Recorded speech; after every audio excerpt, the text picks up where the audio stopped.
Единственный и еще не подтвержденный случай заражения коронавирусной инфекцией внес повышенный спрос на отдельные товары у населения Якутска. Горожане массово закупаются продуктами первой необходимости на оптовой базе по улице Чернышевского. По словам продавцов, такого наплыва покупателей не наблюдалось даже перед новогодними праздниками. При этом покупатели отмечают небольшой подъем цен на продукты. Есть, где вот раньше закупал подешевле продукты, сейчас скажу, что там почти все разобрали, все позакупили. Это сейчас идет, как его, коронавирус идет. Мне кажется, немножко подорожали.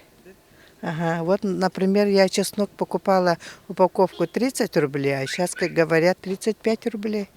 Но так все продукты есть, да? Да, ну, видимо, раскупают уже полки, уже некоторые пустуют уже. Ну, в основном консервы, такое надолго. И если у нас как бы объявят, то придется сидеть дома.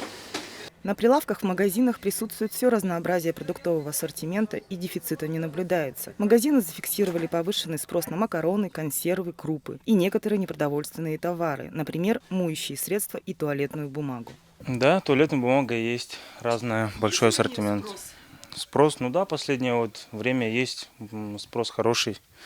То есть коробками берут и объемно берут, да. Однако временная нехватка наблюдается по непродовольственной группе товаров. Это санитарно-гигиенические маски и антисептики для рук. Светлана Табалаева, Константин Корякин, Якутск ТВ.